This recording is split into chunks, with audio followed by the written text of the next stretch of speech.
अध्याय 13। राधिका सचमुच टूट गई। जब वो छोटी थी तो वो खुद को शरारत करने में बेजोड़ मानती थी, लेकिन उसके सामने मौजूद उस बदमाश ने उसके बचपन के उस रूप को सबसे दयालु व्यक्ति जैसा बना दिया। रियांश उससे ज्यादा मुसीबत खड़ी करने में माहिर था। शिक्षक राधिका बुजुर्ग गिरीश खड़े हो गए और गुस्से से चिल्लाए, वो आपका शिष्य है। राधिका ने उसकी ओर देखा और उदासीनता से जवाब दिया, हाँ। ये सुनकर बुजुर्ग गिरीश क्रोधित हो उठे। उन्होंने रियांश की ओर इशारा करते हुए गरजते हुए कहा, इसने किसी की हत्या की है और अनुशासन विभाग के एक वरिष्ठ अधिकारी पर हमला भी किया है। आपको क्या लगता है कि हमें इसे क्या सजा देनी चाहिए? राधिका ने रियांश की ओर तिरछी नज़र से देखा और पूछा, क्या ये आत्मरक्षा थी? रियांश ने ऐसे सिर हिलाया जैसे कोई मुर्गी चावल चुग रही हो और कहा, हाँ, ये आत्मरक्षा उचित थी। उसने पहले मुझ पर हमला किया था और ये सबने देखा था। इतना कहकर राधिका ने एक छात्रा की ओर मुड़कर गुस्से से पूछा, क्या आरुष ने उसे पहले मारा था? छात्रा कुछ देर तक हिचकिचाई, फिर अंत में उसने सिर हिलाकर कहा, हाँ। लेकिन राधिका ने छात्रा की बात सुनने की जहमत ही नहीं उठाई और बुजुर्ग गिरीश की ओर मुड़कर कहा, बुजुर्ग गिरीश, आपने सही सुना, आरुष ने ही शुरू किया था। रियांश तो बस अपना बचाव कर रहा था। बुजुर्ग गिरीश ने उसे घूर कर देखा और कहा, तुम तो बस उसकी रक्षा करने की कोशिश कर रही हो। राधिका ने भौहें चढ़ाते हुए कहा, किसने कहा कि मैं उसकी रक्षा करने की कोशिश कर रही हूँ? क्या तुम बहरे हो? आरुष ने ही शुरू किया था और मेरा शिष्य तो बस अपना बचाव कर रहा था। ये जायज़ आत्मरक्षा है। बुजुर्ग गिरीश का चेहरा पीला पड़ गया। मान लीजिए कि ये आत्मरक्षा थी, लेकिन फिर भी उसने हद पार कर दी। जब आरुष ने हमला करना बंद कर दिया तो उसे उससे लड़ना जारी नहीं रखना चाहिए था। ये सुनकर राधिका ने तिरछी नज़र से रियांश को देखा। रियांश ने क्षण भर हिचकिचाते हुए कहा, उसने मुझे जान से मारने की धमकी दी थी, इसलिए मैंने उसे पहले ही मार डाला। ये जरूरी था। राधिका ने भौहें चढ़ाकर पूछा, जरूरत के आधार पर बचाव, क्या ये नियम पुस्तिका में लिखा है? रियांश ने जवाब दिया, नहीं, मैंने इसे मनगढ़ंत बनाया है।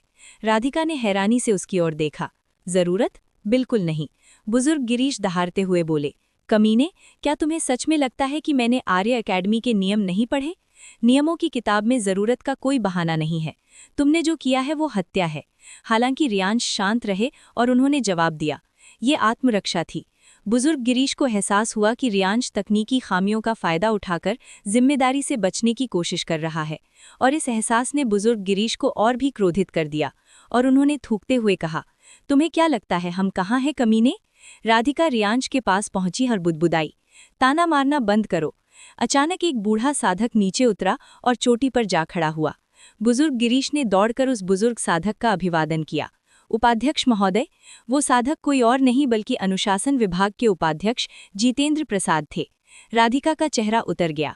वो जानती थी कि जितेंद्र प्रसाद के यहाँ होने से अब इस मामले को दबाना मुश्किल होगा। आखिर जितेंद्र प्रसाद इतनी आसानी से मूर्ख नहीं बनेगा। रियांश ने राधिका के चेहरे पर निराशा का भाव देखा और उसने जितेंद्र प्रसाद की ओर मुड़कर देखा। जितेंद्र प्रसाद चलकर पास आया और आरुष के शव पर एक नज़र डाली। वो मुस्कुराया और राधिका की ओर देखा, शिक्षक राधिका।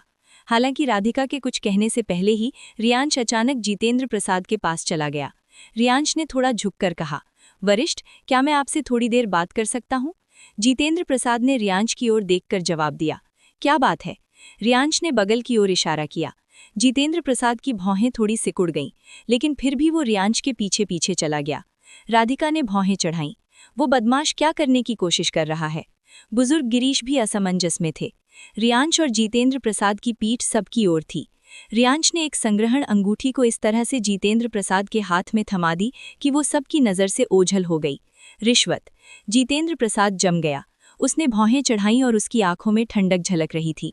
वो गुस्से से फट पड़ने ही वाला था, लेकिन ये एहसास होते ही वो एक बार फिर जम गया कि उस संग्रहण अंगूठी में 1000 स्वर्ण आध्यात्मिक क्रिस्टल मौजूद हैं। जितेंद्र प्रसाद अचंभित था। भंडारण वलय में रखे स्वर्ण आध्यात्मिक क्रिस्टल शुद्ध श्रेणी के स्वर्ण आध्यात्मिक क्रिस्टल थे, और वे उन स्वर्ण आध्यात्मिक क्रिस्टलों से कहीं बेहतर थे जो आर्य अकेडमी उसे वेतन के रूप में दे रही थी। रियांश ने कहा, वरिष्ठ, मैं तो बस अपना बचाव कर रहा था। उसने मुझे पहले घूंसा मारा और उसका घूंसा इतना जोरदार था कि मुझे लगा जैसे मेरी जान को खतरा है। इसलिए जितेंद्र प्रसाद ने स्टोरेज रिंग को एक तरफ रख दिया। मैं समझ गया, उसने हंसते हुए कहा। रियांश चुप हो गया। नियम हमेशा सत्ताधारियों के पक्ष में होते, लेकिन धनवान लोग नियमों को अपने फायदे के लिए मोड़ सकते थे। दूसरे शब्दों में, यदि किसी के पास ना तो धन है और ना ही सत्ता, तो नियम उनके लिए बिल्कुल भी लाभकारी नहीं होते। नियम केवल उन्हें प्रतिबंधित करते। जितेंद्र प्रसाद मुड़ा और वापस वहीं चला गया जहां बाकी सब लोग इंतजार कर रहे थे। उसने कहा, उसने मुझे अभी अभी जो कुछ हुआ उसके बारे में बताया है। इस युवक ने सचमुच आत्मरक्षा में ही कार्रवाई की थी और बुजुर्ग गिरीश तो सीधे सीधे मौत को दावत दे रहा था। बुजुर्ग गिरीश स्पष्ट रूप से घबराए हुए थे और बुदबुदाते हुए बोले, उपाध्यक्ष। जितेंद्र प्रसाद ने बुजुर्ग गिरीश को गुस्से से घूरते हुए कहा, मैंने तुम्हें कितनी बार कहा है कि किसी भी नतीजे पर पहुंचने से पहले हर मामले की पूरी तरह से जांच करनी चाहिए। बूढ़े गिरीश, तुम बहुत ही लापरवाह हो और मैं तुम्हें सलाह देता हूं कि तुम अपनी यह सोच बदल लो। खैर, तुम जा सकते हो। इतना कहकर जितेंद्र प्रसाद मुड़कर जाने लगा और अनुशासन विभाग के सदस्य उसके पीछे पीछे चलने लगे। बुजुर्ग गिरीश आश्चर्य से जड़वत खड़े रह गए। राधिका ने रियांश को गहरी नजरों से देखा, फिर उसके पास जाकर कहा, चलो यहाँ से चलते हैं। इतना कहकर वे मुड़े और मुख्य महल की ओर चलने लगे। विद्यार्थी और बुजुर्ग गिरीश अभी भी अप्रत्याशित घटनाक्रम से सदमे में थे। बुजुर्ग गिरीश की आंखों में एक हल्की सी चमक कौंधी जब उन्होंने रियांश को घूर कर देखा। रियांश ने पीछे मुड़कर देखा और बुजुर्ग गिरीश को भी घूरने लगा। तुमने उसे रिश्वत दी? राधिका ने हैरानी से कहा। वे पहले ही मुख्य महल में पहुंच चुके थे, इसलिए बाहर के लोग उनकी बातें नहीं सुन सकते थे। रियांश ने बिना कुछ कहे सिर हिलाया। कितने? राधिका ने पूछा। रियांश ने उत्तर दिया, 1000 स्वर्ण आध्यात्मिक क्रिस्टल। राधिका की आंखें सिकुड़ गईं। तुम सचमुच बहुत अमीर हो। रियांश ने कुछ नहीं कहा। कुछ ही क्षण बाद राधिका ने आगे कहा, वह मरने लायक ही था। हालांकि रियांश ने सिर हिलाते हुए कहा, वह मरने लायक ही था क्योंकि वह कमजोर था, लेकिन अगर मैं कमजोर होता तो क्या होता? आपको क्या लगता है, मेरा क्या होता? मैं उससे ठीक से बात करने की कोशिश कर रहा था, लेकिन उसने मेरी बात को बिल्कुल गंभीरता से नहीं लिया। उसका ताना मारना और भी कठोर हो गया। मेरा उसे जान से मारने का कोई इरादा नहीं था, लेकिन उसने मुझसे कहा कि वह मुझे मरने की इच्छा करने पर मजबूर कर देगा। इसलिए मैंने सोचा कि मुझे उसे आज ही मार देना चाहिए, नहीं तो वह कल या निकट भविष्य में मुझे मारने के तरीके जरूर ढूंढ लेगा। हमारी दुश्मनी अब सुलझने लायक नहीं थी, इसलिए मैंने सोचा कि उसे आज ही खत्म कर देना बेहतर है, रियांश ने आगे कहा। राधिका रियांश को घूरती रही और उसे वह युवक थोड़ा डरावना लगा। उसने कोई भी कदम उठाने से पहले कितनी सोच समझकर योजना बनाई थी, यह वाकई डरावना था। राधिका के चेहरे पर जटिलता के भाव थे। उसने पूछा, क्या आपको अंदाजा है कि कितने लोग छोटी अनन्या का पीछा कर रहे हैं? क्या आप उन सभी को मार डालेंगे? अगर मैंने उसे न मारा होता तो मुझे यकीन है कि अकेडमी के छात्र मान लेते कि मैं कमजोर हूं, रियांश ने कहा। अपेक्षाकृत शांत स्वर में उन्होंने आगे कहा, अगर आप उनसे तर्कसंगत तरीके से बात करने पर जोर देंगे तो लोग आपको कमजोर समझेंगे, और जैसे ही उन्हें पता चलेगा कि आप कमजोर हैं, वे आपको कोने में धकेल देंगे। दुर्भाग्य से यह मानवीय स्वभाव है कि लोग ताकतवर से डरते हैं और कमजोरों को धमकाते हैं। मैंने जो किया वो तो बस उन धमकाने वालों को रोकने के लिए एक मुक्का था। राधिका की निगाहें रियांश पर टिकी रहीं और उसने पूछा, अगर वे न डगमगाते रहे तो क्या होगा? अगर वे छोटी अनन्या का पीछा करना जारी रखें तो क्या होगा? रियांश ने पलटकर पूछा, क्या आपको नहीं लगता कि यह पहले से ही संगाईदार व्यक्ति का अपमान है? क्या ऐसे कृत्यों की निंदा नहीं होनी चाहिए? भला कौन सा आदमी अपनी पत्नी के सामने किसी और को अपने प्यार का इजहार करते हुए देखकर सहज महसूस करेगा? मैंने कहा था कि मैं पूरी कोशिश करूंगा कि किसी को पता न चले, लेकिन मैंने यह नहीं कहा कि मैं सब कुछ बर्दाश्त कर लूंगा। राधिका चुप हो गई। रियांश ने आगे कहा, जो भी उससे अपने प्यार का इजहार करने की हिम्मत करेगा, मैं उसे मार डालूंगा। राधिका चकित रह गई। तुम खतरनाक हो, उसने बुदबुदाते हुए कहा। रियांश अविचलित रहा और उसने पूछा, शिक्षिका जी, क्या आपको लगता है कि आज जो कुछ हुआ वह मेरी गलती थी? राधिका ने सिर हिलाते हुए समझाया, मैंने यह नहीं कहा कि यह आपकी गलती है, लेकिन आपका तरीका बहुत कठोर है। आप अड़ियल और उग्र स्वभाव के हैं। क्या आप समझ रहे हैं कि मैं क्या कहना चाह रही हूँ? रियांश कुछ पल चुप रहने के बाद पूछने लगा, तो टीचर राधिका, क्या आप मुझे बता सकती हैं कि मैं उन लोगों के साथ क्या कर सकता हूँ जो मेरे सामने ही छोटी अनन्या से अपने प्यार का इजहार करते हैं? यह सवाल सुनकर राधिका ने सिर्फ आह भरी और वहां से चली गई। रियांश मुख्य महल के विशाल हॉल में अकेले खड़े होकर चुपचाप बैठे रहे। राधिका वहां से निकलकर आसमान में उड़ गई और अंततः बादलों के सागर में जा पहुंची। जितेंद्र प्रसाद ठीक उसके सामने था और उसने अपनी हथेली खोली, जिससे एक भंडारण अंगूठी उसकी ओर तैरती हुई आ गई। स्पष्ट रूप से ये भंडारण अंगूठी रियांश से आई थी और इसमें 1000 स्वर्ण आध्यात्मिक क्रिस्टल समाहित थे। जितेंद्र प्रसाद ने समझाया, मैं प्रतिभाओं को महत्व देता हूँ और मैं तुम्हारी खातिर इस मामले को नज़रअंदाज कर दूंगा। राधिका ने हल्के से सिर हिलाया और कहा, धन्यवाद। हालांकि ऐसा लग रहा था कि जितेंद्र प्रसाद अभी अपनी बात खत्म नहीं करना चाहते थे। उन्होंने कहा, उसका व्यक्तित्व और प्रतिभा दोनों ही अद्भुत हैं, इसलिए उसे रिश्वतखोरी जैसे घटिया हथकंडे नहीं अपनाने चाहिए। उसे सही राह पर ले जाना आपकी जिम्मेदारी है, ताकि वो गलत रास्ते पर न चला जाए। राधिका ने गंभीरता से जवाब दिया, वो एक दूर दराज के इलाके से है जहां हर कोई एक दूसरे को नीचा दिखाने की कोशिश करता है, इसलिए उसकी सोच और तौर तरीके थोड़े अतिवादी हैं। फिर भी मैं उसे सही राह पर चलने के लिए मार्गदर्शन देने की पूरी कोशिश करूंगी। जितेंद्र प्रसाद ने हल्के से सिर हिलाया, बस उसे ज़रूरत से ज़्यादा सुधारने की कोशिश मत करना। ज़रूरत पड़ने पर एक आदमी को कठोर और खून खराबा करने वाला होना चाहिए, वरना उसकी प्रतिभा बेकार हो जाएगी। आरुष ने वाकई हद पार की थी, इसलिए वो मौत का हकदार था, लेकिन उसके पीछे के लोग इस मामले को इतनी आसानी से नहीं जाने देंगे, ये बात याद रखना। जितेंद्र प्रसाद की चेतावनी के बावजूद राधिका शांत रही। उसके चेहरे पर जरा भी भाव नहीं बदले और उसने जवाब दिया, अगर उन्होंने छोटे रियांश के एक बाल को भी छुआ तो मैं उनका कत्लेआम कर दूंगी। जितेंद्र प्रसाद ने खोखली हंसी हंसते हुए सिर हिलाया और कहा, तुम दोनों खून के रिश्तेदार नहीं हो, लेकिन उसका स्वभाव बिल्कुल वैसा ही है जैसा तुम्हारा बचपन में था। इतना कहकर जितेंद्र प्रसाद मुड़ा और क्षितिज में ओझल हो गया। राधिका ने भंडारण अंगूठी की ओर देखा और सिर हिलाकर मुड़कर चली गई। रियांश अपने महल के विशाल हॉल में चुपचाप बैठा था। मास्टर शिवालय, क्या मैं गलत था? रियांश ने पूछा। छोटे शिवालय ने जवाब दिया, आप क्या सोचते हैं? रियांश ने अपनी आंखें बंद कर लीं। मैं अपनी कही बात पर कायम हूँ। मैं किसी को ठेस नहीं पहुँचाऊंगा, लेकिन अगर किसी ने मुझे ठेस पहुँचाने की हिम्मत की तो मैं उसे 100 गुना बदला चुकाऊंगा। बस अपने दिल की सुनो, नन्हे शिवालय ने कहा। मेरा दिल? रियांश ने हैरानी से कहा। मास्टर शिवालय, मैं और अधिक शक्तिशाली बनना चाहता हूँ। छोटा शिवालय असमंजस में था। क्यों? रियांश ने कहा, अगर मुझे अपनी रक्षा करनी है और किसी और के हाथों अपमानित होने से बचना है तो मुझे और भी मजबूत होना पड़ेगा। छोटा शिवालय शांत हो गया। रियांश भी चुप हो गया और अंततः साधना करने लगा। इसी बीच शिवालय में एक रहस्यमयी आवाज गूंजी, कितना बेचैन बच्चा है। छोटे शिवालय की आवाज़ कोमल लग रही थी जब उसने कहा, उसे अपने हाल पर छोड़ दिया गया था, इसलिए उसका चिंतित होना कोई आश्चर्य की बात नहीं है। रहस्यमयी आवाज़ ने जवाब दिया, उसके पिता को भी उस समय ऐसा ही व्यवहार झेलना पड़ा था, लेकिन ये सोचना कि वो अपने बेटे को भी उसी दुर्दशा का सामना करने देगा, जबकि वो जानता है कि ये एक भयावह अनुभव है। उसने अपने भीतर के राक्षसों से छुटकारा पाने के लिए अपनी बहन डेस्टिनी और गुरु की मदद को भी ठुकरा दिया। अध्याय 14। रियांश ने चुपचाप पथ तलवार को थामे रखा। वो इतने समय से एब्सोल्यूट स्ट्राइक का अभ्यास कर रहा था। पूर्ण प्रहार के लिए अद्वितीय मानसिकता के साथ साथ पर्याप्त शक्ति की आवश्यकता होती है। शत्रुओं को नीचा दिखाने के लिए पर्याप्त अहंकार होना चाहिए। प्रश्न ये है कि मैं अद्वितीय मानसिकता कैसे प्राप्त करूं? रियांश को इसका जवाब नहीं पता था।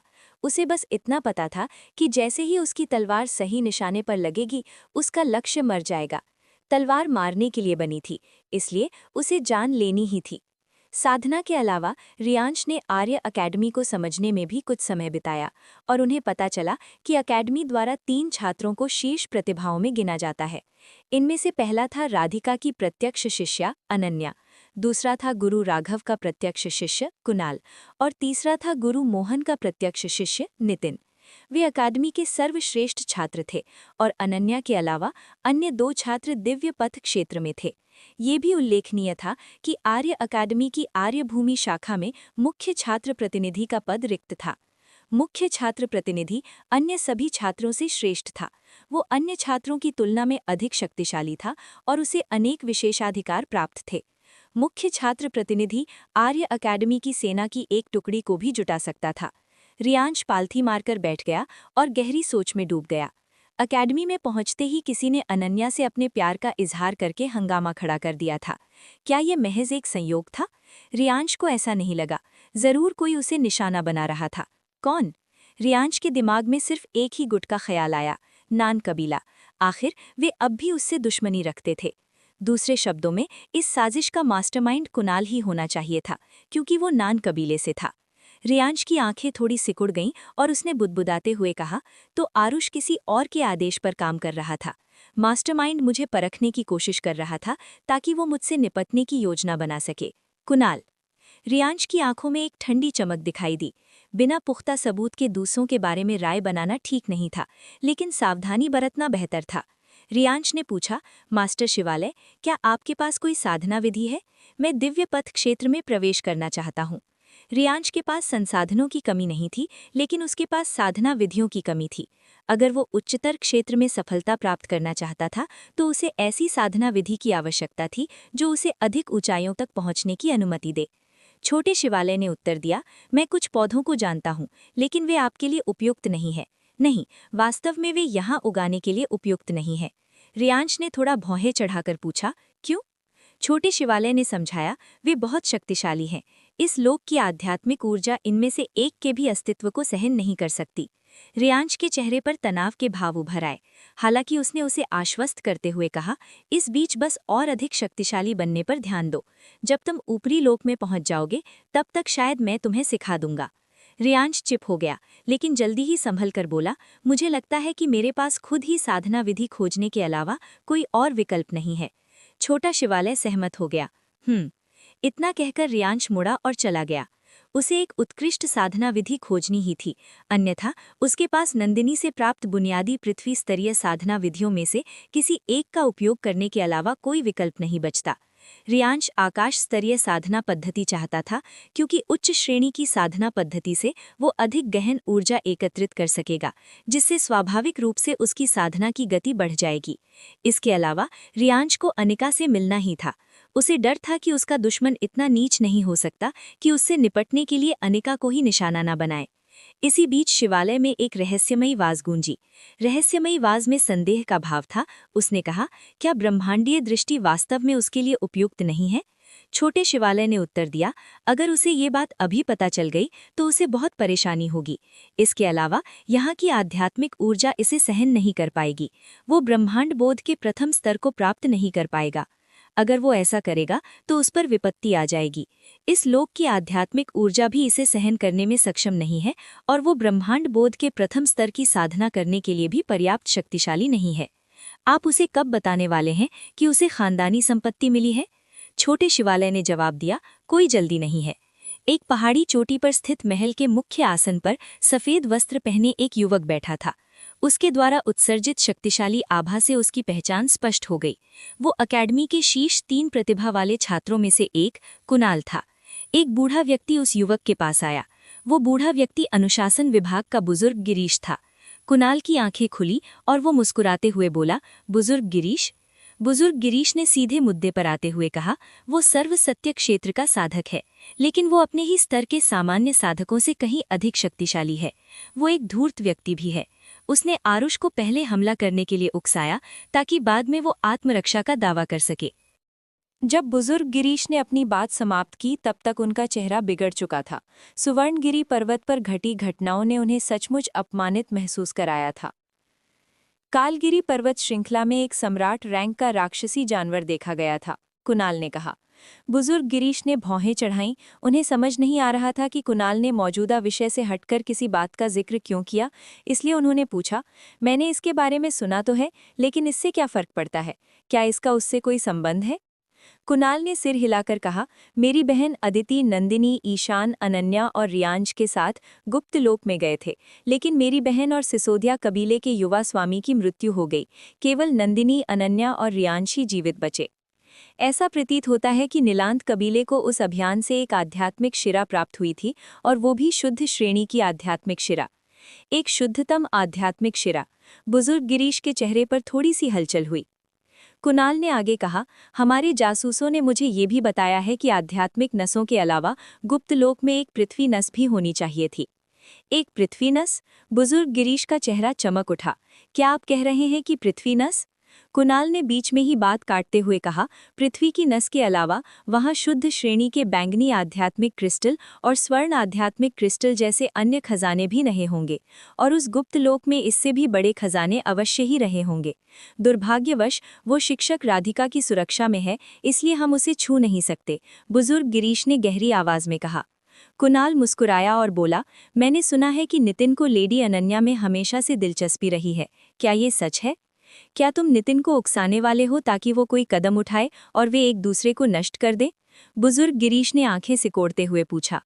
कुणाल ने सिर हिलाते हुए समझाया, हमें ऐसा कुछ भी करने की जरूरत नहीं है, लेकिन जंगल की आग छोटी सी चिंगारी से शुरू होती है और हम वो चिंगारी बनेंगे जो उस आग को जन्म देगी जिसे नितिन खुद लगाएगा। हमें क्या करना होगा? बुजुर्ग गिरीश ने पूछा। कुणाल की मुस्कान और गहरी हो गई। ये बहुत आसान है, हमें बस ये अफवाह फैलानी है कि रियांश और लेडी अनन्या एक ही पर्वत शिखर में ठहरे हुए हैं। बुजुर्ग गिरीश ने भौहें चढ़ा लीं। बस इतना ही? कुणाल खिलखिलाकर हंस पड़ा और बोला, लगता है बुजुर्ग गिरीश को अभी भी समझ नहीं आया। कोई भी आदमी संदिग्ध खबरों को नज़रअंदाज नहीं कर सकता। हमें बस ये अफवाह फैलानी है कि वे दोनों एक ही पहाड़ी चोटी पर रह रहे हैं, और ये अफवाह धीरे धीरे इस तरह फैल जाएगी कि मानो लेडी अनन्या और रियांश एक ही छत के नीचे रह रहे हैं। आपको क्या लगता है, क्या नितिन इस खबर को पचा पाएगा? बुजुर्ग गिरीश ने हंसते हुए कहा, अफवाहें वाकई जानलेवा हो सकती हैं। कुणाल ने सहमति में सिर हिलाया और कहा, ये अफवाह फैलाने में हमारे किसी भी आदमी का इस्तेमाल न करना सुनिश्चित करें। बुजुर्ग गिरीश ने सिर हिलाया, समझ गया। इतना कहकर बुजुर्ग गिरीश मुड़कर चले गए। अब अकेले रह जाने पर कुणाल ने एक बार फिर अपनी आंखें बंद कर लीं और बुदबुदाया, बहन चिंता मत करो, मैं न केवल उसे उसकी जान से बदला लूंगा, बल्कि तुम्हारी आत्मा को शांत करने के लिए पूरे सूर्यवंशी कबीले का बलिदान भी कर दूंगा। रियांश राधिका को ढूंढने के लिए बाहर निकला। राधिका ने उसकी ओर देखकर पूछा, क्या तुम आकाश स्तरीय साधना विधि चाहते हो? रियांश ने सिर हिलाया, लेकिन राधिका ने सिर हिलाकर मना कर दिया। मैं आपकी मदद नहीं कर सकती। रियांश ने उलझन भरे लहजे में पूछा, क्यों? राधिका ने शांत भाव से उत्तर दिया, सच तो यह है कि अकादमी में केवल 3 ही उच्च स्तरीय साधना विधियां हैं और वे भीतरी मंडप में हैं। दुर्भाग्यवश भीतरी मंडप में केवल कुछ ही लोगों को प्रवेश की अनुमति है। रियांश ने स्पष्ट रूप से हिचकते हुए राधिका को देखा, लेकिन अंततः उसने पूछने का फैसला किया, गुरुजी, क्या मैं जान सकता हूं कि आप किस साधना विधि का अभ्यास कर रहे हैं? टीचर, राधिका ने शांत भाव से कहा, मुझ पर चालबाजी करने की कोशिश मत करो। हाँ, मैं उच्च कोटि की साधना कर रही हूँ, लेकिन हमें अपनी साधना विधि शिष्यों को सिखाने की अनुमति नहीं है। यदि किसी छात्र को साधना पुस्तिका की आवश्यकता होती है तो उन्हें अकादमी पॉइंट से उसे खरीदना पड़ता है। अकादमी पॉइंट्स? रियांश ने भौहें चढ़ाकर पूछा। राधिका ने सिर हिलाकर समझाया, अकादमी पॉइंट्स प्राप्त करने के 2 तरीके हैं। पहला तरीका है अकादमी के मिशन पूरे करना। इन मिशनों में अकादमी के अपराधियों को गिरफ्तार करना आदि शामिल है। दूसरा तरीका है अकादमी के नाम पर कोई महान उपलब्धि हासिल करना। दुर्भाग्यवश ये दोनों तरीके उतने प्रभावशाली नहीं हैं और मेरा अनुमान है कि इन दोनों में से किसी भी तरीके से पर्याप्त अकादमी पॉइंट्स प्राप्त करने में कम से कम 10 साल लगेंगे। 10 साल? रियांश ने तुरंत अपना सिर हिलाया और कहा, कोई और रास्ता तो होना ही चाहिए। हाँ है, राधिका ने रियांश को गहरी निगाहों से देखते हुए कहा, चोरी। रियांश स्तब्ध रह गया। कुछ क्षण की चुप्पी के बाद उन्होंने पूछा, भीतरी मंडप का मैनेजर कितना शक्तिशाली है? टीचर, राधिका ने रियांश के सिर पर थप्पड़ मारा और घूर कर देखा। क्या तुम सचमुच चोरी का सहारा लेने जा रहे हो? उसने पूछा। हे, रियांश ने शरारती मुस्कान दिखाई। हालांकि ये देखकर राधिका भड़क उठी, कोशिश भी मत करना।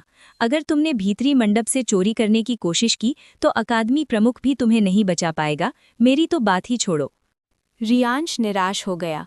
क्या मुझे वाकई पृथ्वी स्तरीय साधना पद्धति से ही संतोष करना पड़ेगा? राधिका ने उसका उदास चेहरा देखा तो उसने कहा, लगता है मुझे तुम्हें उस जगह ले जाना पड़ेगा, चलो मेरे पीछे आओ। राधिका रियांश को अपने साथ ले गई और जल्द ही वे शिलातल शहर नामक एक प्राचीन नगरी में पहुंच गए। शिलातल शहर उस पर्वत की तलहटी में स्थित था जहां आर्य अकादमी स्थित थी, इसलिए ये एक जीवंत स्थान था। रियांश ने सड़कों पर लोगों को देखा और उत्सुकता से पूछा, गुरुजी, हम कहाँ जा रहे हैं? राधिका ने उत्तर दिया, हम अमर खजाने के मंडप में जा रहे हैं। रियांश ने कहा, आर्यभूमि का सबसे बड़ा व्यापारिक संगठन? राधिका ने सिर हिलाया। हालांकि रियांश के और सवाल पूछने से पहले ही वे अपने गंतव्य पर पहुंच गए। जैसे ही वे अमर खजाने के मंडप के दरवाजे पर पहुंचे, धूसर वस्त्र पहने एक बूढ़ा व्यक्ति उनका स्वागत करने के लिए बाहर आया। उसने मुस्कुराते हुए पूछा, गुरु राधिका, आज आप यहाँ किस लिए आए हैं? राधिका ने उत्तर दिया, मैं आकाश स्तरीय साधना पुस्तिका खरीदना चाहूंगी। धूसर वस्त्र पहने बूढ़ा व्यक्ति थोड़ा आश्चर्यचकित हुआ, लेकिन उसने जल्दी से उन दोनों को मंडप के अंदर ले जाकर कहा, चलिए अंदर चलते हैं और बात करते हैं। रियांश ने भी राधिका को हैरानी से देखा। उसे उम्मीद नहीं थी कि गुरु राधिका उसे साधना पुस्तिका के लिए यहाँ लाएंगी। समूह जल्द ही एक निजी कमरे में पहुंचा और धूसर वस्त्रधारी बूढ़े व्यक्ति ने राधिका की ओर देखते हुए कहा, गुरु राधिका, आकाश स्तरीय साधना पुस्तिका की कीमत कम से कम 50,000 स्वर्ण आध्यात्मिक क्रिस्टल होगी। यही सर्वोत्तम मूल्य है जो मैं आपके लिए कर सकता हूँ। 50,000? रियांश का चेहरा उतर गया।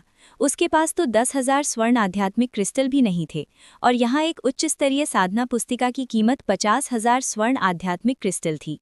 रियांश को पहली बार इतनी गरीबी का एहसास हुआ था। हालांकि राधिका ने धूसर वस्त्रधारी बूढ़े व्यक्ति को एक भंडारण अंगूठी भेंट की। इसे यहाँ लाओ, उसने कहा। धूसर वस्त्र पहने बूढ़े व्यक्ति ने जल्दी से भंडारण अंगूठी को एक तरफ रख दिया और कहा, मुझे एक पल दीजिए। इतना कहकर वह मुड़ा और चला गया। रियांश ने राधिका को घूरते हुए हिचकिचाते हुए कहा, शिक्षक, मैं। लेकिन राधिका ने उसे बीच में ही रोक दिया। कुछ नहीं है। रियांश को यकीन नहीं हुआ। सचमुच? राधिका ने समझाया, मैं आर्य अकादमी में एक टीचर हूँ, इसलिए मैं कुछ धनराशि को खर्च कर भी दूं तो उस पैसे को वापस कमा सकती हूँ। रियांश के पास कहने के लिए शब्द नहीं थे। इसी बीच धूसर वस्त्र पहने बूढ़ा व्यक्ति अंततः लौट आया और उसने राधिका को एक काला स्क्रॉल सौंप दिया। राधिका ने काले स्क्रॉल पर बस एक नज़र डाली और उसे रियांश को दे दिया। चलो चलें, उसने कहा। रियांश हिचकिचाया, लेकिन फिर भी वह उठा और उसके साथ चला गया। अचानक ही वह तेजी से मुड़ा। एक महिला की तस्वीर ने उसका ध्यान आकर्षित किया। छोटे बालों वाली महिला ने आधी बाजू का चोला और सूती स्कर्ट पहनी थी। उसकी कमर से एक छोटी थैली लटक रही थी। ऐसा लग रहा था मानो रियांश उस चित्र की ओर आकर्षित हो गया हो, इसलिए वह आगे बढ़ा और उसने चित्र को हल्के से छुआ। धूसर वस्त्रधारी बूढ़ा व्यक्ति और राधिका उसे घूर रहे थे। रियांश ने मुड़कर पूछा, वरिष्ठ, ये कौन है? धूसर वस्त्र पहने बूढ़े व्यक्ति ने मुस्कुराते हुए कहा, वह अमर खजाने के मंडप की संस्थापक हैं। उसका नाम क्या है? रियांश ने पूछा। धूसर वस्त्रधारी बूढ़े व्यक्ति ने तुरंत उत्तर दिया, कीर्ति वीरान्या। कीर्ति वीरान्या? रियांश चित्र को घूरते हुए स्तब्ध रह गया। इसी बीच नन्हे शिवालय की आवाज़ छोटे शिवालय में गूंज उठी। अच्छा हुआ कि मैंने अभी तक उसे थैली नहीं दी है। उस रहस्यमयी आवाज़ ने पूछा, तुम ऐसा कब करने वाले हो? छोटे शिवालय ने जवाब दिया, मैं पहले तो इसे उसे ही देना चाहता था, लेकिन मुझे उसके पिता की याद आ गई। खैर, थोड़ा और इंतजार करते हैं। उसे पहले कुछ कठिनाइयों से गुजरने देने में कोई बुराई नहीं है। बूढ़े गुरु ने भी यही कहा था, लड़कों को सख्ती से पालना पोसना जरूरी है। रहस्यमयी आवाज़ एकदम शांत हो गई। अध्याय 15। धूसर वस्त्रधारी बूढ़ा व्यक्ति और राधिका असमंजस में रियांश को घूर रहे थे। राधिका रियांश के पास गई और उसकी आस्तीन खींच ली। क्या हुआ? उसने पूछा। रियांश ने खुद को संभाला और बुदबुदाया, कुछ नहीं, मुझे नहीं पता, लेकिन मुझे ऐसा लगा जैसे मैंने उसे पहले भी देखा है। अमर खजाने के मंडप के संस्थापक को देखने का विचार हास्यास्पद था, और रियांश भी यह जानता था, क्योंकि उसने अपना सिर हिलाया और मुस्कुराते हुए कहा, चलो चलते हैं। इतना कहकर वह मुड़ा और बाहर चला गया। बाहर जाने से पहले राधिका ने एक महिला के चित्र पर तिरछी नज़र डाली। जब वे आर्य अकेडमी वापस जा रहे थे, रियांश ने अपने हाथों में मौजूद आकाश स्तरीय साधना पुस्तिका पर नीचे देखा और बुदबुदाया, गुरुजी। राधिका ने शांत भाव से कहा, मैंने तुमसे कहा था कि यह कुछ भी नहीं है, यह इतना महंगा नहीं था। हालांकि रियांश अब भी चिंतित था। वह हिचकिचाया, लेकिन फिर भी उसने अपनी हथेली पलट दी। उसकी हथेली पर एक काला डिब्बा प्रकट हुआ और उसने वह काला डिब्बा राधिका को सौंप दिया। राधिका ने डिब्बा खोला और उसमें उसे आकाश रैंक की राक्षसी जानवर आंतरिक गोली दिखाई दी। राधिका ने रियांश की ओर देखकर पूछा, यह क्या है? क्या तुम मेरे ऋणी नहीं रहना चाहते? रियांश ने जल्दी से कहा, मुझे बिल्कुल अच्छा नहीं लग रहा। राधिका ने सिर हिलाते हुए समझाया, तुम मेरे शिष्य हो, इसलिए तुम्हें साधना की नियमावली देना मेरे लिए बिल्कुल स्वाभाविक है। और क्या तुमने यह नहीं कहा था कि तुम अकादमी का प्रतिनिधित्व करोगे और 10 वर्षीय मार्शल प्रतियोगिता के चैंपियन बनोगे, ताकि तुम पर मेरा कोई एहसान न रहे? रियांश कुछ कहना चाहता था, लेकिन इससे पहले कि वह कुछ कह पाता राधिका गायब हो गई। रियांश असहाय महसूस कर रहा था और उसके पास अकादमी लौटने के अलावा कोई चारा नहीं था। कुछ ही देर में रियांश अकादमी पहुंच गया और साधना शुरू करने ही वाला था कि तभी एक युवक उसके सामने खड़ा हो गया। युवक ने एक तंग काला चोगा पहना हुआ था और वह लंबा चौड़ा और मजबूत दिख रहा था। उसकी उभरी हुई मांसपेशियां उसे ताकतवर और खूंखार दिखा रही थीं। उस युवक ने रियांश की ओर देखकर पूछा, क्या आप लेडी अनन्या के मंगेतर हैं? रियांश ने सिर हिलाकर पूछा, और आप कौन हैं? युवक ने रियांश को ध्यान से देखने के बाद कहा, मेरा नाम नितिन है। नितिन? क्या वह अकादमी के शीर्ष 3 प्रतिभाशाली खिलाड़ियों में से एक नहीं है? रियांश ने पूछा, क्या बात है? नितिन ने मुस्कुराते हुए उससे कहा, चलो जीवन और मृत्यु के मंच पर मुकाबला करते हैं। जीवन और मृत्यु के मंच पर एक लड़ाई। रियांश की आंखों में एक हल्की सी चमक कौंधी और उसने शांत भाव से जवाब दिया, ठीक है। नितिन हंसते हुए बोला, कम से कम तुम में हिम्मत तो है, चलो चलें। इतना कहकर वह मुड़ा और आकाश में उड़ गया। रियांश ने जमीन से छलांग लगाई और नितिन का पीछा किया। अचानक निमंत्रण देने के पीछे क्या कारण था? रियांश को पूछने की जरूरत नहीं थी। क्यों? इसका सीधा सा कारण यह था कि उसे पूछने की जरूरत ही नहीं थी। चूंकि नितिन उससे लड़ना चाहता था, इसलिए वे लड़ेंगे। जल्द ही वे एक ऐसे पर्वत शिखर पर पहुंचे जहां चूना पत्थर से बना एक विशाल मंच था। यह मंच बहुत बड़ा था, जिसकी चौड़ाई और ऊंचाई कुछ 1000 मीटर थी। मंच के चारों ओर बेहद ऊंचे पत्थर के खंभे थे और उसके बगल में एक गहरी खाई थी। यह मंच जीवन और मृत्यु का निर्णायक दौर था। आर्या अकेडमी में जिन छात्रों के बीच कभी न सुलझने वाली दुश्मनी होती थी, वे जीवन और मृत्यु के मंच पर लड़कर अपने जीवन का अंत करने का विकल्प चुन सकते थे। मंच पर पहुंचने के बाद उनका जीवन भाग्य के हाथों में होता था। रियांश और नितिन के जीवन और मृत्यु के मंच पर द्वंद्व युद्ध करने के समझौते की खबर पूरे अकादमी में आग की तरह फैल गई। देखते ही देखते हजारों लोग होने वाली लड़ाई देखने के लिए पहुंच गए। राधिका एक ऊंचे चबूतरे पर खड़ी होकर चुपचाप रियांश को देखती रही। उसने रियांश को रोकने की कोशिश नहीं की। वह उसे क्यों मना करेगी? रियांश का सिद्धांत राधिका के सिद्धांत के समान था। वे जानबूझकर लोगों को उकसाने की कोशिश नहीं करते थे, लेकिन अगर कोई उन्हें उकसाने की कोशिश करता तो वे निश्चित रूप से पलटवार करते। इसके विपरीत अगर रियांश चुनौती स्वीकार करने की हिम्मत नहीं करता तो राधिका उसे नीचा समझती। अचानक ही जितेंद्र प्रसाद राधिका के बगल में प्रकट हो गया। जितेंद्र प्रसाद ने रियांश की ओर देखकर कहा, इस सब के पीछे एक मास्टरमाइंड है। राधिका ने शांत भाव से जवाब दिया, मुझे पता है। जितेंद्र प्रसाद ने राधिका को गहरी निगाहों से देखा। राधिका ने आगे कहा, मुझे पता है और मुझे परवाह भी नहीं है। युवा जितनी बार चाहें उतनी बार लड़ सकते हैं। जितेंद्र प्रसाद ने हल्के से सिर हिलाया। आर्या अकेडमी कोई पवित्र अकेडमी नहीं थी। वास्तव में यह छात्रों के बीच लड़ाई को प्रोत्साहित करती थी। अकेडमी का मानना था कि यदि लड़ाइयों को प्रोत्साहित और अनुमति नहीं दी गई तो अकेडमी के छात्र केवल किताबी कीड़े बनकर रह जाएंगे। तब तक आर्या अकेडमी की हालत बहुत खराब हो चुकी होगी। यह भी उल्लेख करना आवश्यक है कि अकेडमी के पूर्व मास्टर्स ने अकेडमी के छात्र रहते हुए जिन भी लड़ाइयों का सामना किया, उन सभी में विजयी होकर उभरे थे। इसी बीच अचानक जितेंद्र प्रसाद और राधिका के बगल में एक बूढ़ा आदमी प्रकट हो गया। वह बूढ़ा आदमी मोहन त्रिपाठी था और वह जटिल भावों से रियांश को घूर रहा था। अगर मोहन त्रिपाठी ने रियांश पर भरोसा करना न छोड़ा होता तो रियांश उसका शिष्य बन जाता। दुर्भाग्यवश मोहन त्रिपाठी को लगा कि रियांश के वापसी की अब कोई उम्मीद नहीं है, इसलिए उसने उसे छोड़ दिया और उसके शिष्य का स्थान राठौर कबीले के वीरांश को दे दिया। मोहन त्रिपाठी को बिल्कुल भी उम्मीद नहीं थी कि वो युवक आर्या अकेडमी में दाखिला पाने में सफल होगा।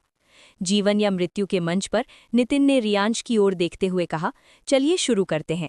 रियांश ने हल्के से सिर हिलाया और फिर बेहद तेज गति से नितिन की ओर दौड़ पड़ा। नितिन की आंखें सिकुड़ गईं। उसने अपनी हथेली खोली और उस पर ज्वाला प्रकट हुई। उसने मुट्ठी भींची और ज्वाला ने उसकी मुट्ठी को घेर लिया। फिर वो रियांश की ओर दौड़ा और उस पर एक जोरदार मुक्का मारा। आमने सामने की टक्कर। रियांश की आंखें सिकुड़ गईं। उनके मुक्के टकराने ही वाले थे, लेकिन रियांश ने आखिरी क्षण में अपने मुक्के को हथेली में बदल दिया। उसकी हथेली नितिन के मुक्के से बच गई और सीधे नितिन की गर्दन पर जा लगी। हालांकि नितिन की मुट्ठी रियांश की छाती पर भी लगी। दरार, बूम। नितिन और रियांश एक ही समय पर पीछे की ओर उड़ गए। जितेंद्र प्रसाद का चेहरा गंभीर था और उसने पूछा, क्या आपने सचमुच उसे इतना जोखिम भरा दाम सिखाया? राधिका ने अपना सिर हिलाया और एक जटिल निगाह से रियांश को देखा। वो बदमाश अपनी जान जोखिम में डाल रहा है। रियांश के मुंह से खून बह रहा था, लेकिन वो अभी हारा नहीं था। उसने दर्द सहा और एक ऐसे पैंथर की तरह नितिन पर झपटा जो अपने शिकार को निगलने ही वाला हो। नितिन की आंखें चौड़ी हो गईं, खून उसकी आंखों, नाक, मुंह और कानों से बह रहा था, इसलिए उसने अपने दाहिने हाथ से अपना गला ढक लिया। उसे रियांश से ऐसी जोखिम भरी हरकत की उम्मीद नहीं थी। नितिन के हमले विस्फोटक और शक्तिशाली थे, लेकिन वो रियांश जितना तेज नहीं था। उसका मानना था कि रियांश की गति ही वो कारण थी जिसके चलते नितिन का वार पहले उस तक पहुंचा। उसके गले में चोट लग गई, लेकिन इससे पहले कि नितिन खुद को संभाल पाता, उसकी आंखों में एक भयावह चमक आ गई। रियांश पहले से ही उसकी ओर दौड़ रहा था, तो भला वो भी वैसा ही जवाब कैसे नहीं देता। नितिन ने तीव्र दर्द को अनदेखा करते हुए रियांश पर हमला कर दिया। उसने एक और मुक्का मारा, लेकिन जलती हुई लपटों ने न केवल उसके हाथ को बल्कि उसकी बाह को भी अपनी चपेट में ले लिया। रियांश ने आते हुए मुक्के को देखा और वो जानता था कि वो उस मुक्के को उसी तरह नहीं झेल सकता जैसे उसने नितिन के पहले मुक्के को झेला था। रियांश ने दिशा बदलने का फैसला किया और नितिन के दाहिने हिस्से की ओर जमीन पर लुढ़क गया। उसने तुरंत अपने और नितिन के बीच की दूरी बढ़ा दी। बूम! नितिन की मुट्ठी हवा में ही जा लगी, जिससे एक भयंकर विस्फोट हुआ और हवा में आग लग गई। हालांकि रियांश को अपनी दाहिनी ओर लुढ़कते हुए देखकर नितिन का चेहरा बदल गया। नितिन एक और मुक्का मारना चाहता था, लेकिन रियांश ने नितिन का पैर झटक दिया। नितिन का संतुलन बिगड़ गया जब रियांश ने उसे नीचे खींच लिया, जबकि रियांश ने खुद नितिन के मजबूत शरीर का सहारा लेकर खुद को ऊपर उठाया और फिर नितिन की छाती पर पैर से वार किया। बूम! नितिन जमीन पर गिर पड़ा और रियांश के लात मारने से नितिन के मुंह से खून की एक बूंद निकल आई। हालांकि रियांश अभी रुका नहीं था। वो नितिन के पीछे प्रकट हुआ और उसे गला दबाकर पकड़ लिया। रियांश! मोहन त्रिपाठी ने एक ऊंचे चबूतरे के ऊपर से चिल्लाकर कहा। राधिका ने उदासीनता से मोहन त्रिपाठी को देखा, जबकि जितेंद्र प्रसाद बिना कुछ बोले रियांश को घूरता रहा।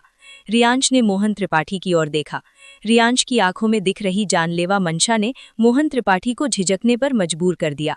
फिर भी उसने अपने इकलौते शिष्य की जान बचाने के लिए बोलने का फैसला किया। क्या आप उसे छोड़ सकते हैं? मोहन त्रिपाठी ने पूछा। रियांश ने शांत भाव से उत्तर दिया, जरूर। इतना कहकर उसने नितिन को छोड़ दिया और सहजता से खड़ा हो गया, जिससे सभी लोग आश्चर्यचकित रह गए।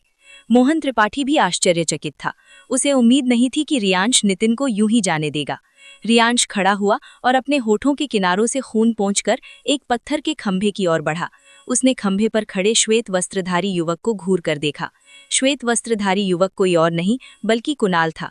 सबकी निगाहों के सामने रियांश ने कुणाल को गहरी निगाहों से देखा। मुझे पता है कि तुम ही इस सब के पीछे के मास्टरमाइंड हो। चूंकि तुम मुझे मारना चाहते हो, इसलिए मैं तुम्हें मुझे मारने का मौका दे रहा हूँ। नीचे आओ और इस जीवन मरण के मंच पर मुझसे लड़ो। चलो हमारे बीच के सारे रिश्ते खत्म कर देते हैं, रियांश ने कहा। कुणाल को देखकर दर्शक स्तब्ध रह गए। राधिका भी बिना कुछ बोले कुणाल को घूरती रही। कुणाल भी चौंक गया। रियांश को देखते हुए उसकी निगाहें गहरी हो गईं, लेकिन आखिरकार वो मुस्कुराया और बोला, भाई रियांश, मुझे बिल्कुल भी पता नहीं है कि आप क्या कहना चाहते हैं।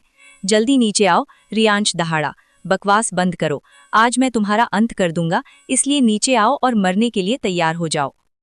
कुणाल का चेहरा बिगड़ गया। उसे उम्मीद नहीं थी कि रियांश सबके सामने उसके लिए मुश्किलें खड़ी कर देगा।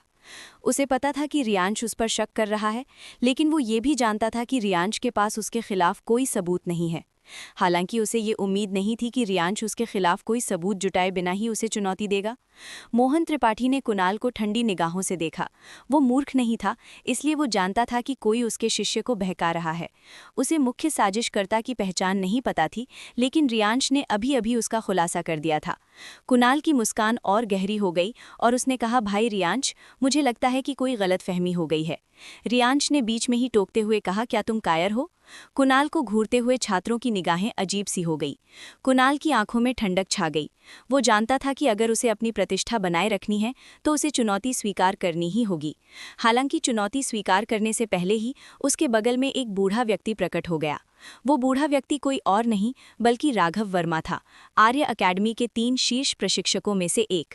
राघव वर्मा ने रियांश की जांच की और कहा, मौत का मुकाबला कोई मुद्दा नहीं है, लेकिन तुम स्पष्ट रूप से घायल हो और हम इसका फायदा नहीं उठाएंगे। तुम्हें पहले ठीक होना चाहिए। 1 महीना काफी होगा। अगले महीने तुम दोनों जीवन मरण के मंच पर एक दूसरे से लड़ सकते हो। इतना कहकर टीचर राघव कुणाल को अपने साथ लेकर गायब हो गए। रियांश का चेहरा गंभीर हो गया, लेकिन अंततः उसने आह भरी और वहां से चला गया। इसी बीच नितिन आखिरकार जाग गया। उसकी आवाज़ भारी हो गई थी और उसने पूछा, आपने मुझे क्यों बख्श दिया? रियांश ने नितिन पर तिरछी नजर डाली और फिर नितिन के दाहिनी ओर मौजूद खाई की ओर इशारा करते हुए कहा, तुम्हारे बगल में एक खाई है। अगर तुम्हें जीना शर्मनाक लगता है तो खाई में कूद जाओ। नितिन ने बिना कुछ कहे रियांश को देखा। रियांश ने शांत भाव से कहा, क्या हार वाकई इतनी डरावनी होती है? मुझे तो ऐसा नहीं लगता। तुम्हें शर्मिंदगी महसूस करने के बजाय ये सोचना चाहिए कि तुम मुझसे क्यों हारे। एक आदमी को आगे बढ़ना और पीछे हटना आना चाहिए। अगर तुम हार को स्वीकार नहीं कर सकते तो क्या तुम सच में मर्द हो? रियांश मुड़कर चलने लगा और बोला, तुम्हें याद रखना होगा कि मैंने तुम्हारी जान बचाई है। हर काम में सिर्फ अपनी ताकत का इस्तेमाल मत करो, दिमाग का भी इस्तेमाल करो। दूसरों के इशारों पर मत नाचो। नितिन चुप रहा। आखिरकार उसे एहसास हुआ कि उसे कार्यवाही करने के लिए बहकाया गया था। छात्र रियांश को जाते हुए देखते रहे और उनके चेहरे पर भाव विभोरता थी। हालांकि उनमें से अधिकांश को ये उम्मीद नहीं थी कि अनन्या का मंगेतर वास्तव में इतना ताकतवर और सुंदर होगा। रियांश के जाते हुए रूप को देखते हुए कई छात्राओं की निगाहें अजीब सी हो गई। रियांश को देखते हुए राधिका के होंठ ऊपर की ओर मुड़ गए। जितेंद्र प्रसाद मुस्कुराया और बोला, कितना दिलचस्प बच्चा है। राधिका ने हल्के से सिर हिलाया। मुझे भी उम्मीद नहीं थी कि वो नितिन को बख्श देगा। जितेंद्र प्रसाद ने सिर हिलाते हुए कहा, हाँ, वैसे मुझे लगता है कि नितिन थोड़ा बेवकूफ़ है। भोला भाला। कुणाल बहुत चालाक है, जबकि छोटी अनन्या बहुत ही सहज है। मुझे लगता है कि इनमें से कोई भी छात्र मुख्य प्रतिनिधि नहीं बन पाएगा। राधिका ने जितेंद्र प्रसाद की ओर मुड़कर पूछा, उसके बारे में क्या मेरा शिष्य उसकी बराबरी कर सकता है? जितेंद्र प्रसाद चुप हो गया। दरअसल आर्य अकेडमी में सिर्फ 3 ही नहीं बल्कि 4 प्रतिभाशाली छात्र थे। एक रहस्यमय छात्र भी था जिसे अकेडमी के मास्टर स्वयं प्रशिक्षण दे रहे थे। वो एक साहसी और बुद्धिमान युवक है। उसका व्यक्तित्व भी अच्छा है, लेकिन अगर मैं उसकी तुलना उससे करूं तो? जितेंद्र प्रसाद ने अपनी बात अधूरी छोड़ दी। राधिका मुस्कुराई और बोली, क्या आपको सच में लगता है कि आपने उसके बारे में सब कुछ देख लिया है? ये सुनकर जितेंद्र प्रसाद एकदम स्तब्ध रह गया। खैर, मैं जा रही हूँ। मुझे अकेडमी के मास्टर से पैसे उधार लेने होंगे, नहीं तो इस रफ्तार से तो मैं भूखी मर जाऊंगी। राधिका ने मुड़कर जाने से पहले कहा। वो अपने पीछे जितेंद्र प्रसाद को अवाक छोड़ गई। रियांश अपने महल में लौटा और वहां उसकी मुलाकात राधिका से हुई। राधिका ने कहा, लेट जाओ। रियांश जम गया और वहीं जड़वत खड़ा रह गया। राधिका ने उसे जमीन पर धकेल दिया और संभलने से पहले ही उसके कपड़े फाड़ दिए। रियांश ने तुरंत अपने गुप्तांग को ढक लिया और दुखी होकर बुदबुदाया, गुरुजी जबरदस्ती मत कीजिए। राधिका को समझ नहीं आ रहा था कि क्या कहे। सोड मास्टर स्टोरी को आगे देखने के लिए सब्सक्राइब करें tell time FM YouTube channel को।